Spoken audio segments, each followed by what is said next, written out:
Unit 3, 1754 to 1800.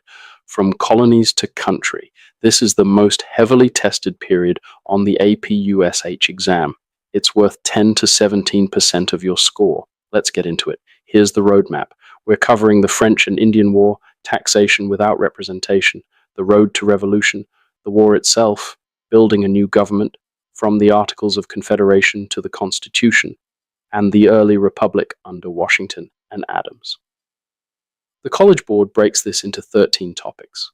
We're hitting every single one. Let's start with the war that changed everything. Before 1754, Britain mostly left the colonies alone. This is called salutary neglect. The colonies governed themselves through local assemblies, and Britain didn't enforce its trade laws. That's about to change. In 1754, Britain and the colonies went to war against France and their Native American allies over the Ohio River Valley. This is the 7 Years' War, or in America, the French and Indian War. Ben Franklin proposed the Albany Plan of Union to unite the colonies for the war effort. It failed. The colonies weren't ready to give up their independence. But remember this for the exam. It shows that the idea of colonial unity existed before the Revolution. Britain won.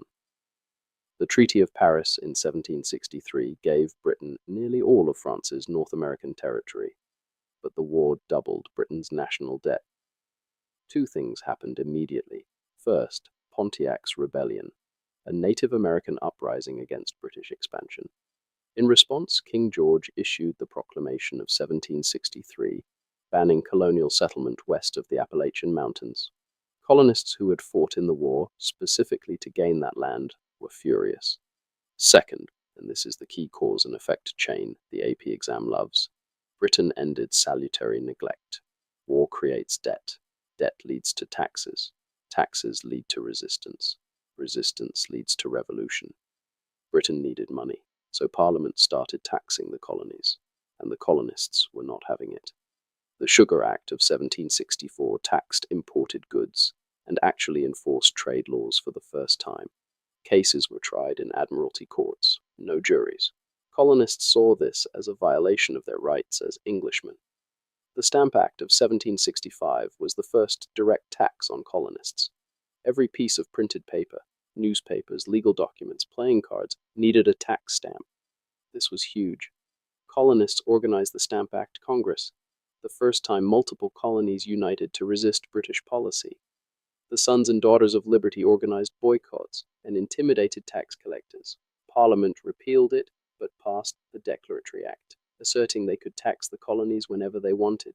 The Townshend Acts of 1767 taxed everyday goods: glass, lead, paint, paper, and tea. Colonial women organized spinning bees to make their own cloth rather than buy British imports. Non-importation agreements spread across the colonies. Then the Tea Act of 1773. Here's the irony. It actually made tea cheaper. But accepting cheap tea meant accepting Parliament's right to tax them. It was a trap. Here's what the AP exam wants you to understand. Colonists weren't just angry about money. They were angry about the principle. They had always governed themselves. They'd never been directly taxed by Parliament. The phrase "no taxation without representation" wasn't just a slogan. It was a constitutional argument. This was about self-governance, not just economics. Let's walk through the events that turned protest into war. 1770, the Boston Massacre. British soldiers killed 5 colonists. Paul Revere's engraving turned it into propaganda, depicting British soldiers as cold-blooded killers firing into an innocent crowd. For the AP exam, this is an early example of media shaping public opinion. 1773, the Boston Tea Party. The Sons of Liberty dumped 342 chests of tea into Boston Harbor. It wasn't a riot. It was calculated political theater designed to force Britain's hand. 1774, the Intolerable Acts. Britain's punishment. They closed Boston's port, revoked Massachusetts' charter, strengthened the Quartering Act, and moved trials of royal officials to Britain. The official name was the Coercive Acts. Know both names for the exam. Britain intended to isolate Massachusetts. Instead, it united all the colonies. 1774, the First Continental Congress. 12 colonies met in Philadelphia. They weren't calling for independence yet. They petitioned the king for their rights as British subjects. April 1775, Lexington and Concord. British troops marched to seize colonial weapons. Minutemen fought back. The shot heard round the world. The war had begun. Then two critical things happened. The Second Continental Congress took charge of the war effort and appointed George Washington as commander. And in January 1776, Thomas Paine published Common Sense, arguing in plain language that monarchy was absurd and independence was the only option. It sold hundreds of thousands of copies and shifted public opinion from reconciliation to revolution. Nobody expected the Americans to win, but several turning points changed the outcome. The Battle of Saratoga in 1777 was the game changer. The American victory convinced France to formally ally with the colonies. Without France, their money, their navy, their troops, America probably loses this war. Valley Forge, winter of 1777 to 78. The Continental Army nearly collapsed. Disease, starvation, desertion. But Baron von Steuben trained the survivors into a disciplined fighting force. The Franco-American alliance of 1778 turned a colonial rebellion into a global war. Spain and the Netherlands also entered against Britain. The Battle of Yorktown in 1781 ended it. French and American forces trapped Cornwallis on a Virginia peninsula, while the French Navy blocked escape by sea. Cornwallis surrendered. The Treaty of Paris of 1783, Britain recognized American independence and ceded territory to the Mississippi River. For the AP exam, know the Revolution's broader impact. The ideals of the Declaration of Independence inspired the French Revolution and the Haitian Revolution. And domestically, the concept of Republican motherhood emerged. Women were seen as essential to raising virtuous citizens, which gave them a new, if still limited, role in public life. The Revolution didn't deliver equality for everyone, but it planted the seeds. The Revolution was fought with ideas as much as muskets. John Locke argued that people have natural rights, life, liberty, and property, and that government derives its power from the consent of the governed. If government violates those rights, the people can overthrow it. Jefferson drew directly from Locke when writing the Declaration of Independence, changing property to the pursuit of happiness. Montesquieu gave us separation of powers, dividing government into legislative, executive, and judicial branches with checks and balances. This becomes the architecture of the Constitution. Rousseau contributed the social contract, the idea that legitimate government requires the consent of the people. Thomas Paine's Common Sense was the tipping point. Published in early 1776, it made the case for independence in language ordinary people could understand. For the AP exam, know how each Enlightenment thinker directly connects to a specific founding document or constitutional principle. That connection is tested constantly. After independence, each state created its own republican government with strong legislatures. The Articles of Confederation, ratified in 1781, created a weak central government on purpose. The founders had just fought a war against a powerful central authority. They weren't about to create another one. The Articles gave Congress almost no power. No power to tax. No executive branch. No national courts. Needed 9 of 13 states to pass laws and unanimous consent to amend. But the Articles weren't a complete failure. The Northwest Ordinance of 1787 banned slavery in the territories between the Ohio and Mississippi rivers, and it established a process for admitting new states. Know this for the exam. The fatal weakness was economic. States printed their own currencies, taxed each other's goods, and the national government couldn't pay its war debts. When Daniel Shays led a rebellion of debt-ridden farmers in Massachusetts in 1786, Congress couldn't raise an army to stop it. Shays' rebellion proved the Articles were too weak to maintain order. Delegates met in Philadelphia in 1787, officially to revise the Articles, but they ended up writing an entirely new constitution. The key compromises, Virginia Plan, representation based on population, favored large states. New Jersey Plan, equal representation, favored small states.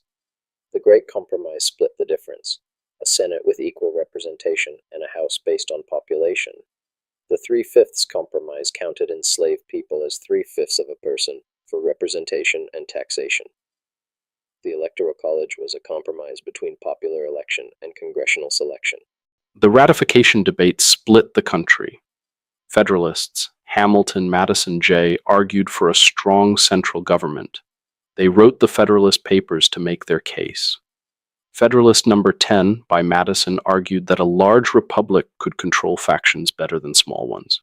Anti-Federalists feared tyranny and demanded a Bill of Rights to protect individual liberties. The Compromise, the Bill of Rights, the first 10 amendments, ratified in 1791. George Washington set the precedents that defined the presidency: a cabinet of advisors, neutrality in foreign affairs, a 2-term limit, and the peaceful transfer of power. His farewell address, which the AP exam loves, warned against political factions and permanent foreign alliances. But political parties formed anyway. The divide between Alexander Hamilton and Thomas Jefferson is one of the most tested topics in Unit 3. Hamilton, Federalist, wanted a strong central government, a national bank, an economy built on manufacturing and commerce. He used the elastic clause, the necessary and proper clause, to justify the bank. Loose interpretation of the Constitution. Jefferson, Democratic Republican, wanted limited federal government, an agrarian economy of independent farmers, and strict interpretation. If the Constitution doesn't specifically say you can do it, you can't. The Whiskey Rebellion of 1794 tested the new government.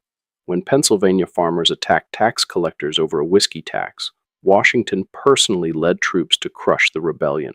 This proved the Constitution gave the federal government real power, unlike under the Articles. Under John Adams, tensions with France escalated. The XYZ affair, French agents demanded bribes before negotiating, led to an undeclared naval war. In response, the Federalist-controlled Congress passed the Alien and Sedition Acts in 1798. The Alien Act extended the residency requirement for citizenship and gave the president power to deport non-citizens. The Sedition Act made it illegal to criticize the government, targeting Democratic Republican newspaper editors. Jefferson and Madison responded with the Virginia and Kentucky resolutions, arguing that states could judge the constitutionality of federal laws. This introduced the concept of nullification, an idea that resurfaces throughout the course, especially before the Civil War. The election of 1800, sometimes called the Revolution of 1800, saw Jefferson defeat Adams. For the first time, power transferred peacefully from one political party to another. No violence, no military coup. That precedent is one of the most important outcomes of this entire period. 5 things to lock in before the exam. First, causation matters most. Don't just memorize events, explain why they happened and what they caused. The AP exam rewards cause and effect thinking above everything else. Second, know the difference between the Articles of Confederation and the Constitution. What were the weaknesses? What did the Constitution fix? This comparison is a guaranteed exam topic. Third, understand Enlightenment ideas and how they directly influence the Declaration and the Constitution. Locke to Jefferson, Montesquieu to separation of powers. If you can make those connections, you'll score well. Fourth, be ready to compare perspectives. Federalists versus Anti-Federalists. Hamilton versus Jefferson. Loose versus strict interpretation. The exam loves contrast questions and asks you to understand both sides. Fifth, connect Unit 3 themes forward: sectionalism, states' rights, nullification, expanding democracy, the role of women. All of these threads start here and run through the rest of the course. That's Unit 3, from colonies to country. If this helped, like and subscribe, and hit that bell so you don't miss the next unit. We're covering every unit, every topic. By the time we're done, you'll be ready for that AP exam. See you in Unit 4.